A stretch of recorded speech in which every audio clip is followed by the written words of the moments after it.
예, 문재인 정부 출범 한 달을 맞았습니다. 80%에 달하는 국민 지지에도 불구하고 야당은 혹평을 계속하고 있는데요.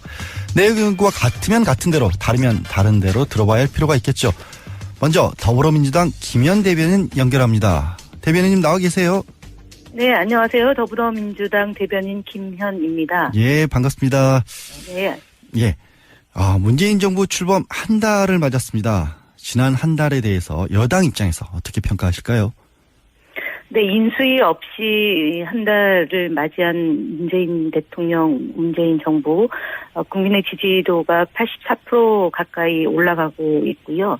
역대 최고 수치라는 게 이제 여론조사 기관의 평가입니다. 예. 이렇게 그 국민들의 높은 지지는 결국은 소통하는 문재인 대통령 그리고 소탈한 모습과 함께 공약을 실천하려고 하는 그런 행보에 대해서 국민들이 찬사를 보낸 것이라고 보고요. 함께 저희는 더불어민주당은 대통령의 안정적인 국정 운영을 뒷받침하고 그다음에 당정청 혼연일체가 돼서 대통령 공약사항이 지켜질 수 있도록 노력을 다하겠습니다.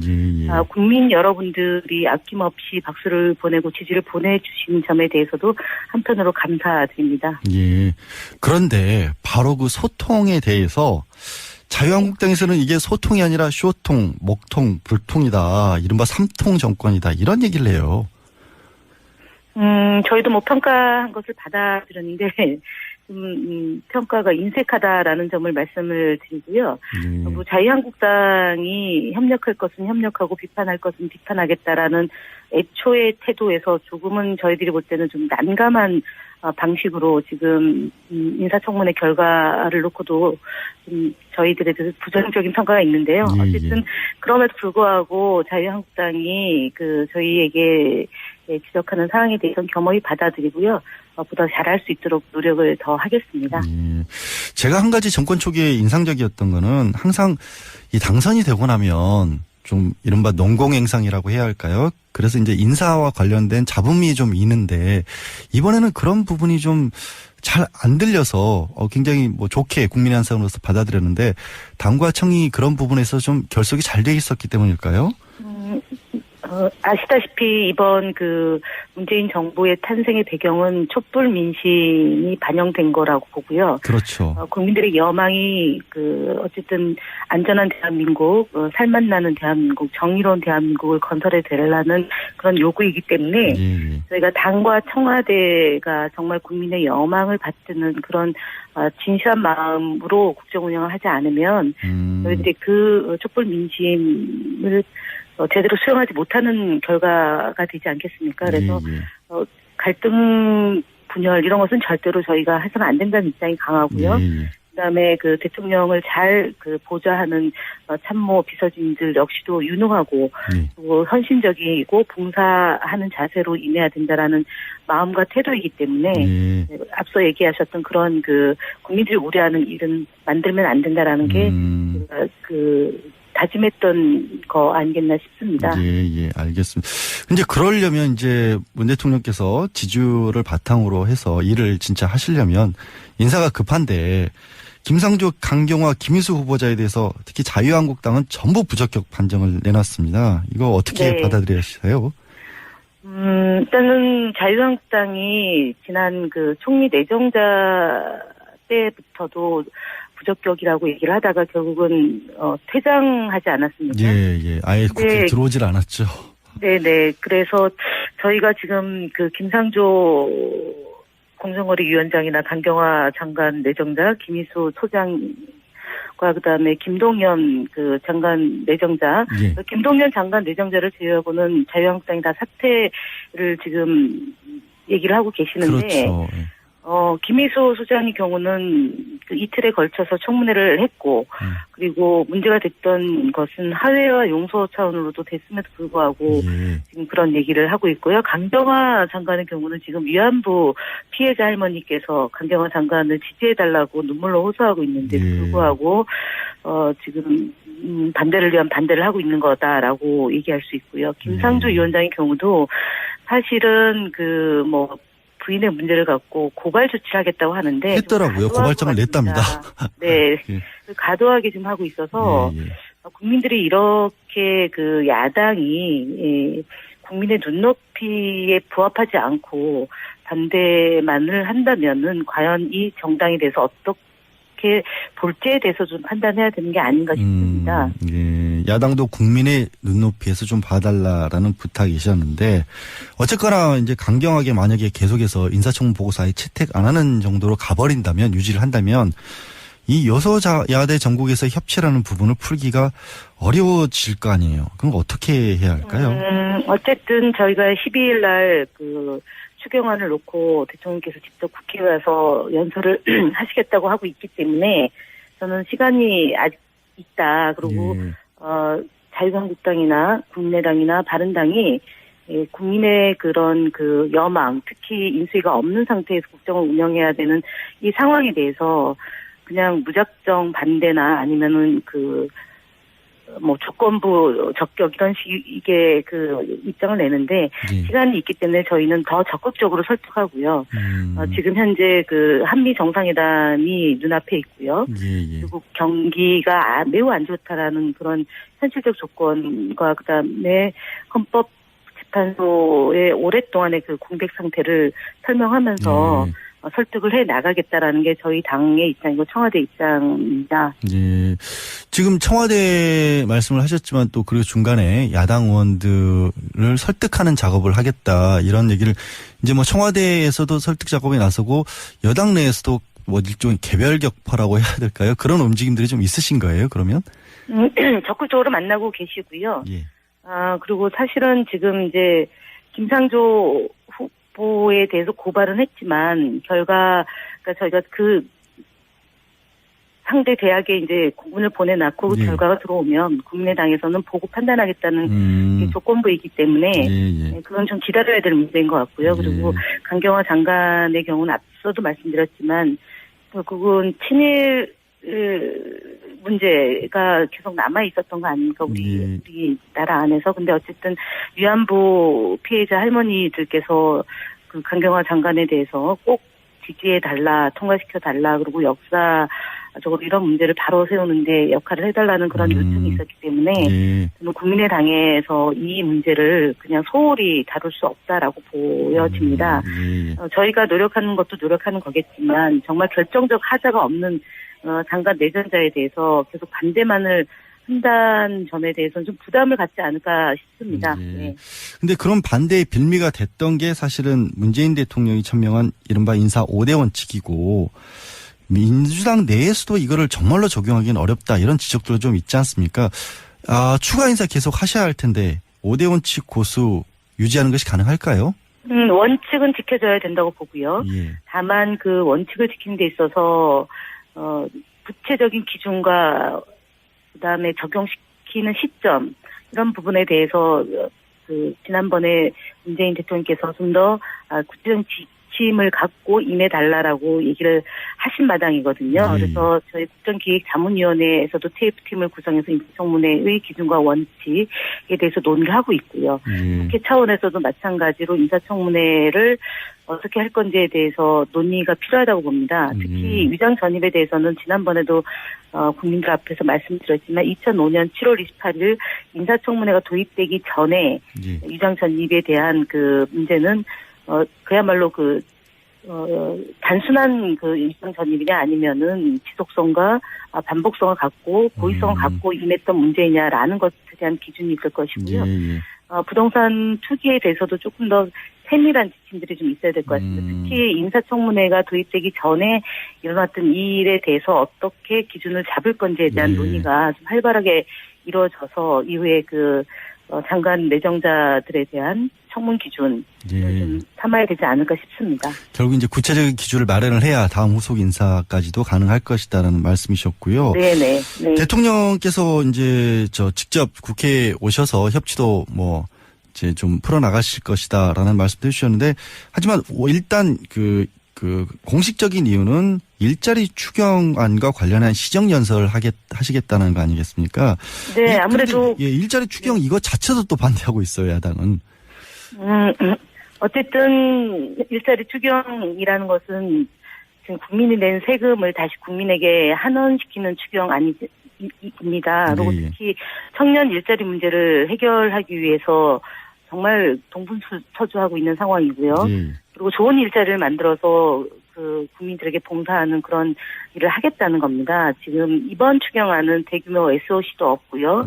선심성 지역 예산도 없습니다. 그리고 적자 국채 발행이 없는 산모 추경안이고요. 그리고 지금 저희가 하겠다는 것은 좋은 일자리를 만들고 내수를 진작시키고 민생을 회복시키자라는 추경입니다. 특히 앞서 말씀드렸던 것처럼 일자리를 만드는 것이 11만 개. 지금 지상 최고의 그런 목표이고요. 예. 그리고 지금 17년 만에 실업률이 최고치를 기록하고 있고 청년들의 체감 실업률이 24% 3개월 동안 24% 내외의 높은 수준입니다. 거의 재난 수준에 이르고 있기 때문에 지금 11조 원으로 해서 청년 일자리를 만들고 좋은 일자리를 만들겠다고 하는 부분에 대해서 야당이 무작정 반대할 것이 아니고요. 예. 동조를 해주시고 공감을 해주시길 바랍니다. 예.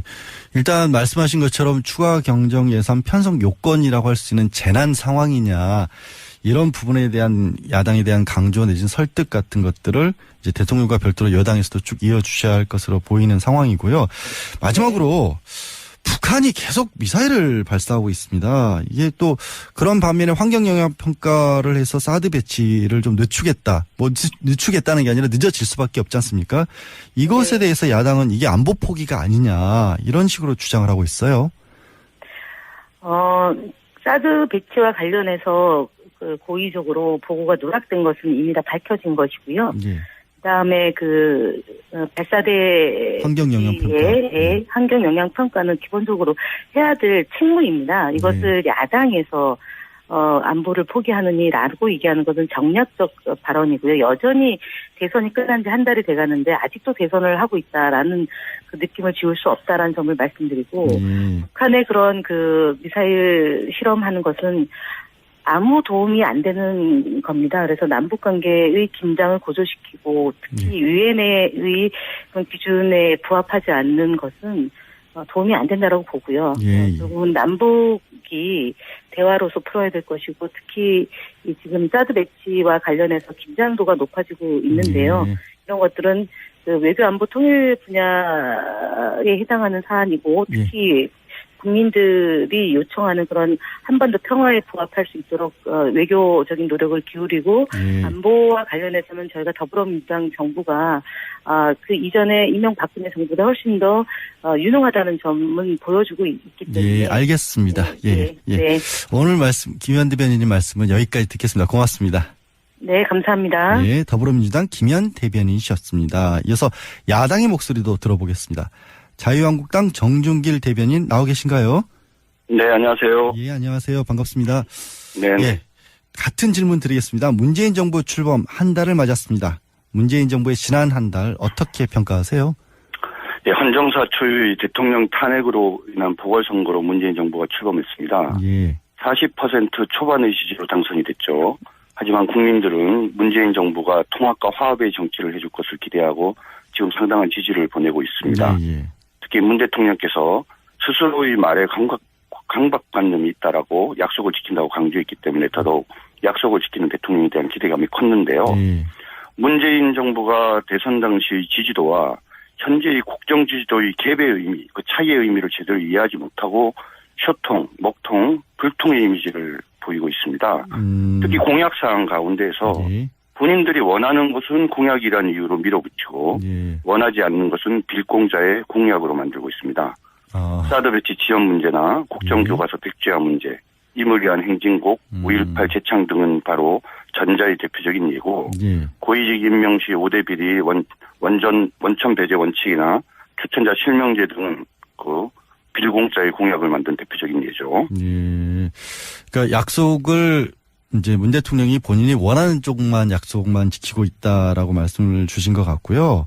네네. 이게 문재인 정부에 대해서 이제 쇼통이나 먹통이나 이렇게 말씀을 하셨는데 그런데도 불구하고 지금 어쨌든 아직까지 문 대통령의 지지율은 상당히 높고 반대로 이제 제1야당인 자유한국당의 지지율은 그럼 굉장히 낮아요. 그러면 이거는 지금 국민들이 아직까지도 잘못 보고 있다고 그렇게 평가하시는 겁니까? 아까도 말씀드렸지만은 사법시험 보셨죠? 예. 커트라인이 40점 아닙니까?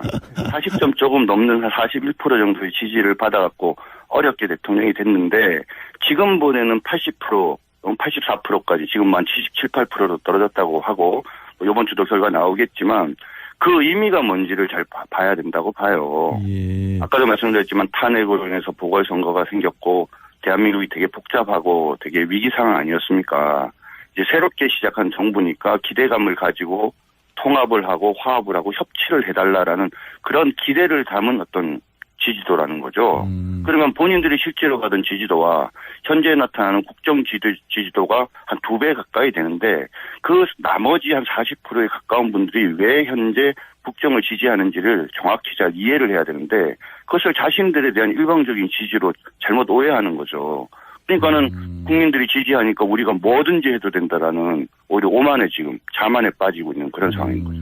그럼 지금 대변인님 말씀에 따르면 이제 국민들이 지금 말씀하신 그런 어떤 약속, 그다음에 통합이나 화합의 모습을 계속해서 안 보여준다면 이것도 금방 떨어질 거라고 보시겠네요. 그렇죠. 그러니까 한 주 만에 리얼미터 조사 결과에 따르면 한 7%, 6%인가 7% 떨어졌지 않습니까? 예. 지지도가 한 주 만에 한 6, 7% 떨어지는 일이 범상치 않은 일 아닌가요? 예. 이번 주에 아마 하면은 70% 초반대나 60% 후반대까지 떨어질 가능성도 있는 거죠. 그러니까 왜 이런 일이 벌어지느냐? 예. 본인들에 대한 국정 지지도를 오해하는 거예요. 자신들에 대한 지지로 오해하는 거예요. 기대감을 가지고 잘하라고 하면서 우리 훌륭한 국민들이 한번 밀어주겠다 이런 뜻으로 얘기를 한 거거든요. 예. 그게 바로 국정 지지도로 나타나는 건데 그거를 마치 자신의 정권에 대한 적극적인 지지로 오해를 하다 보니까 본인들이 하고 싶은 공약만 하고 본인들이 실질적으로 하고 싶은 일을 다 하잖아요. 인사청문회 과정에서도 그렇고 여러 정책에서도 그렇고 바로 이제 그 부분 시간이 곧 국민들한테 예. 곧 국민들이 엄중하게 예. 지지를 처리하는 일들이 이제 시작됐다고 생각합니다. 한번 그거는 길게 걸리지 않을 것 같으니까 한번 지켜봐야 될 것 같고 지금 네, 한번 지켜보시죠. 인사청문회 얘기를 하셨는데 김상조, 강경화, 김희수 후보자에 대해서도 부적격 의견을 지금 내고 계시잖아요.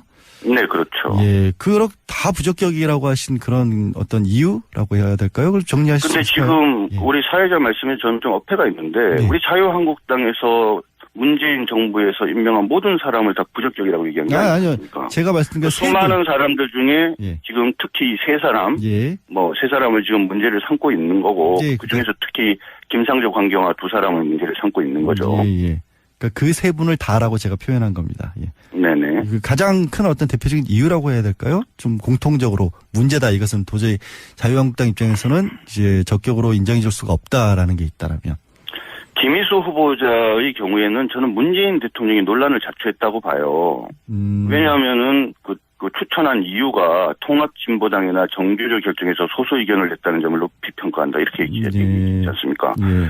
소수 의견 물론 중요합니다. 하지만 다수의 의견은 더 중요할 수가 있어요. 네. 그죠? 그런데 이런 소수 의견을 냈다는 이유로 이분을 추천했다라고 하니까 결국은 세상을 바라보는데 다수의 사람들이 동의라고 생각하는데 유일하게 어떻게 보면 서로 생각하는 사람이 헌법재판소장이 되면 과연 균형감 있게 헌법재판소를 이끌어 나갈 수 있을 건가라는 고민을 그래서 걱정을 사람들이 하게 되는 거죠. 이런 걱정을 하게 된 거는 문 대통령이 추천 이유를 잘못 말했다고 봅니다. 그건 근데 문 대통령의 말씀이잖아요. 그러니까 그거는 후보자 본인의 어떤 능력 평가나 그 자질 평가가 아니고.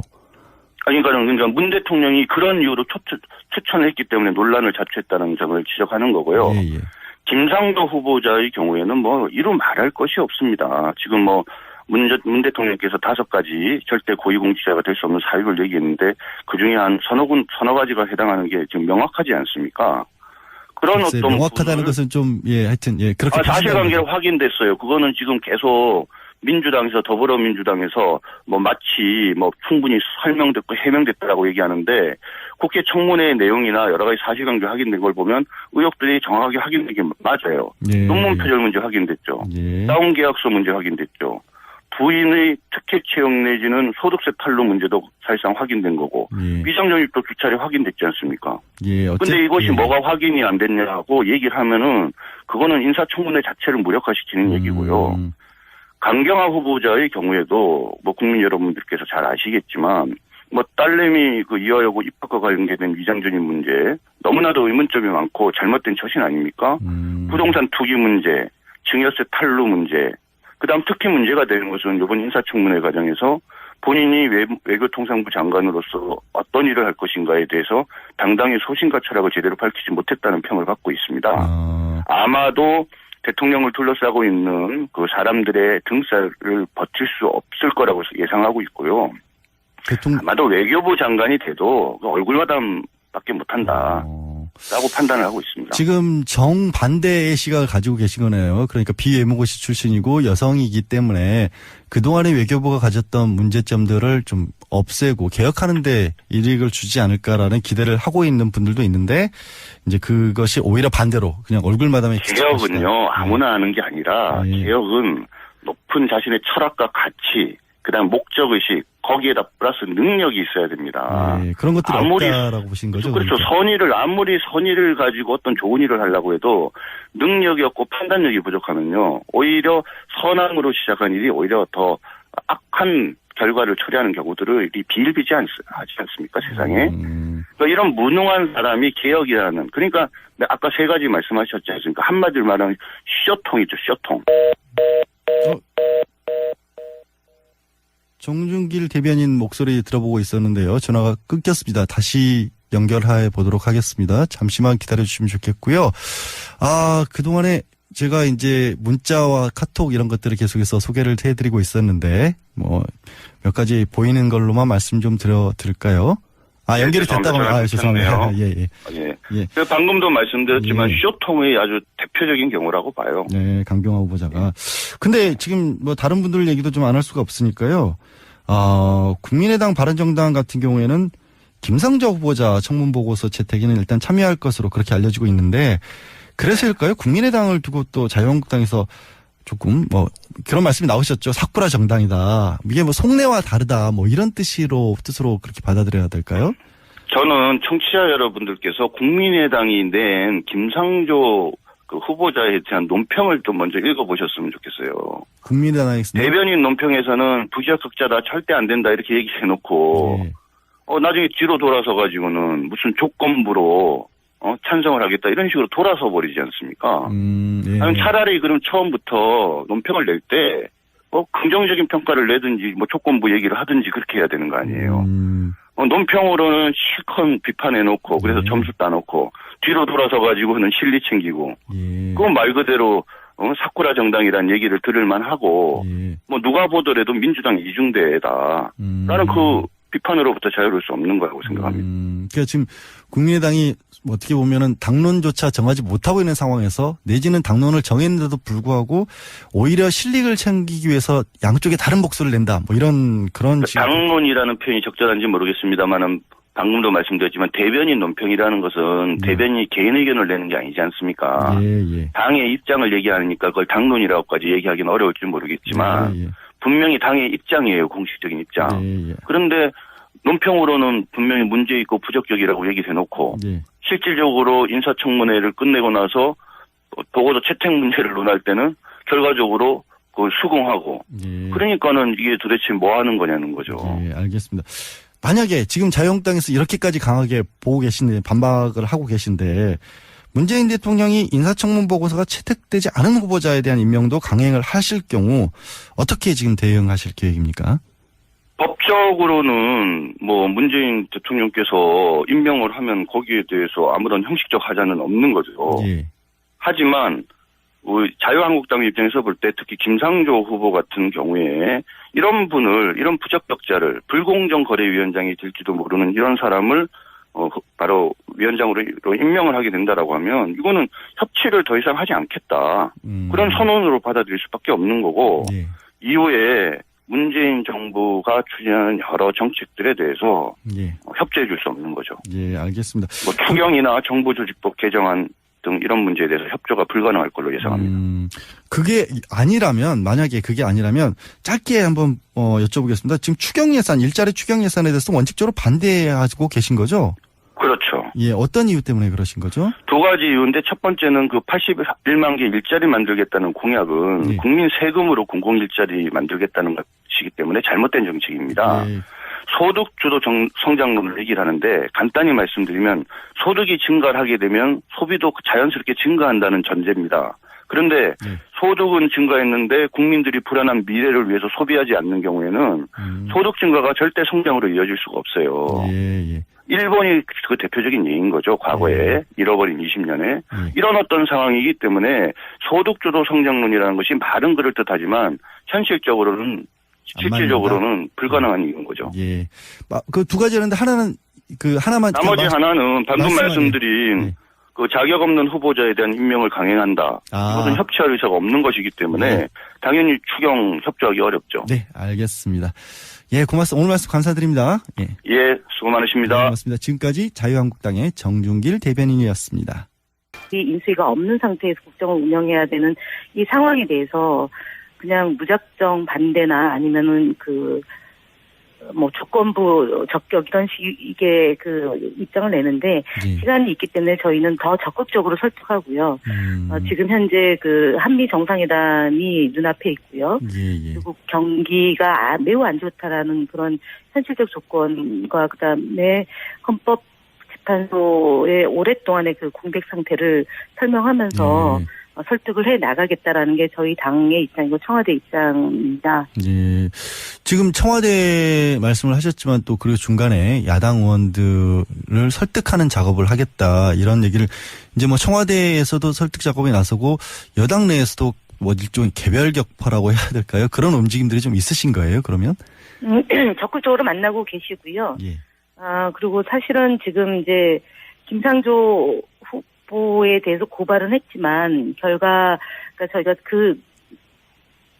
상대 대학에 이제 공문을 보내놨고 그 결과가 들어오면 국민의당에서는 보고 판단하겠다는 조건부이기 때문에 그건 좀 기다려야 될 문제인 것 같고요. 그리고 강경화 장관의 경우는 앞서도 말씀드렸지만 결국은 친일 문제가 계속 남아 있었던 거 아닙니까? 우리 나라 안에서. 근데 어쨌든 위안부 피해자 할머니들께서 강경화 장관에 대해서 꼭 지지해달라, 통과시켜달라, 그리고 역사적으로 이런 문제를 바로 세우는데 역할을 해달라는 그런 요청이 있었기 때문에 저는 국민의당에서 이 문제를 그냥 소홀히 다룰 수 없다라고 보여집니다.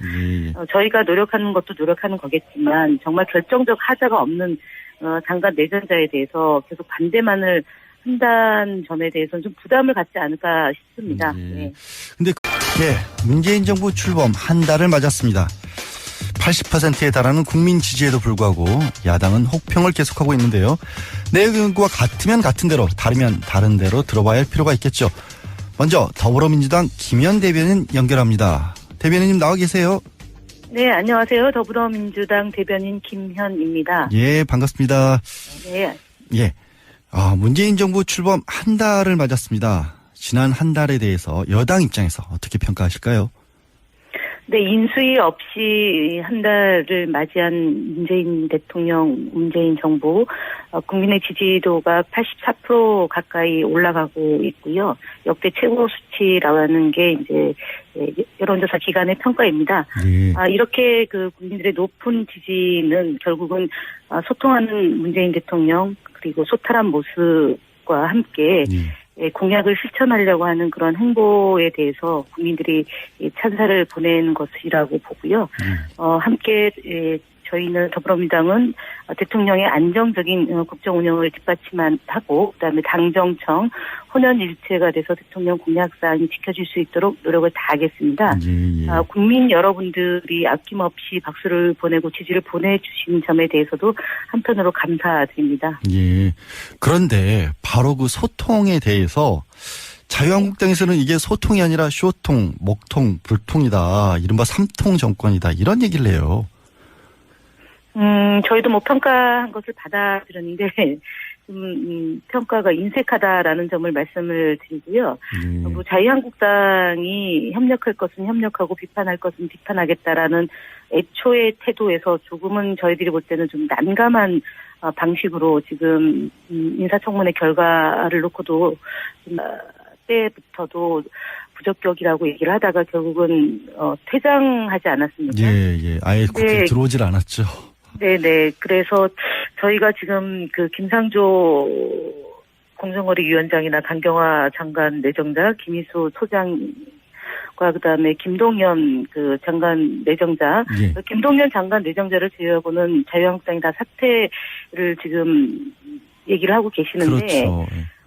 김희수 소장의 경우는 그 이틀에 걸쳐서 청문회를 했고, 그리고 문제가 됐던 것은 하회와 용서 차원으로도 됐음에도 불구하고 예. 지금 그런 얘기를 하고 있고요. 강경화 장관의 경우는 지금 위안부 피해자 할머니께서 강경화 장관을 지지해달라고 눈물로 호소하고 있는데 예. 불구하고 지금 반대를 위한 반대를 하고 있는 거다라고 얘기할 수 있고요. 김상조 위원장의 경우도 사실은 부인의 문제를 갖고 고발 조치를 하겠다고 하는데 했더라고요. 고발장을 냈답니다.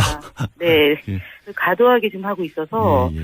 국민들이 이렇게 그 야당이 국민의 눈높이에 부합하지 않고 반대만을 한다면은 과연 이 정당에 대해서 어떻게 볼지에 대해서 좀 판단해야 되는 게 아닌가 싶습니다. 예. 야당도 국민의 눈높이에서 좀 봐달라라는 부탁이셨는데 어쨌거나 이제 강경하게 만약에 계속해서 인사청문 보고서에 채택 안 하는 정도로 가버린다면 유지를 한다면 이 여소야대 전국에서 협치라는 부분을 풀기가 어려워질 거 아니에요. 그럼 어떻게 해야 할까요?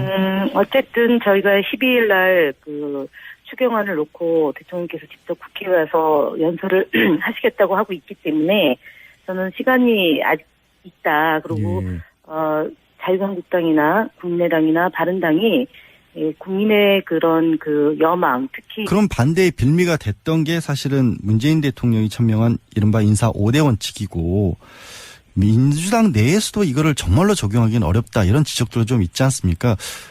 추가 인사 계속 하셔야 할 텐데 5대 원칙 고수 유지하는 것이 가능할까요? 원칙은 지켜져야 된다고 보고요. 예. 다만 그 원칙을 지키는 데 있어서 구체적인 기준과 그다음에 적용시키는 시점 이런 부분에 대해서 지난번에 문재인 대통령께서 좀 더 구체적인 지침을 갖고 임해달라고 얘기를 하신 마당이거든요. 그래서 저희 국정기획자문위원회에서도 TF팀을 구성해서 인사청문회의 기준과 원칙에 대해서 논의를 하고 있고요. 국회 차원에서도 마찬가지로 인사청문회를 어떻게 할 건지에 대해서 논의가 필요하다고 봅니다. 특히 위장 전입에 대해서는 지난번에도 국민들 앞에서 말씀드렸지만 2005년 7월 28일 인사청문회가 도입되기 전에 위장 전입에 대한 그 문제는 그야말로 단순한 위장 전입이냐 아니면은 지속성과 반복성을 갖고 고의성을 갖고 임했던 문제냐라는 것에 대한 기준이 있을 것이고요. 부동산 투기에 대해서도 조금 더 세밀한 지침들이 좀 있어야 될 것 같습니다. 특히 인사청문회가 도입되기 전에 일어났던 이 일에 대해서 어떻게 기준을 잡을 건지에 대한 논의가 좀 활발하게 이루어져서 이후에 장관 내정자들에 대한 청문 기준을 좀 삼아야 되지 않을까 싶습니다. 결국 이제 구체적인 기준을 마련을 해야 다음 후속 인사까지도 가능할 것이다라는 말씀이셨고요. 네네. 네. 대통령께서 이제 직접 국회에 오셔서 협치도 이제 좀 풀어나가실 것이다라는 말씀도 해주셨는데 하지만 일단 공식적인 이유는 일자리 추경안과 관련한 시정연설을 하시겠다는 거 아니겠습니까? 네, 아무래도 저희들에 대해서 부정적인 평가가 있는데요. 어쨌든 그럼에도 불구하고 자유한국당이 저희에게 지적하는 사항에 대해서는 겸허히 받아들이고요. 보다 잘할 수 있도록 노력을 더 하겠습니다. 제가 한 가지 정권 초기에 인상적이었던 거는 항상 이 당선이 되고 나면 좀 이른바 농공행상이라고 해야 할까요? 그래서 이제 인사와 관련된 잡음이 좀 있는데 이번에는 그런 부분이 좀 잘 안 들려서 굉장히 좋게 국민의 한 사람으로서 받아들였는데 당과 청이 그런 부분에서 좀 결속이 잘 돼 있었기 때문일까요?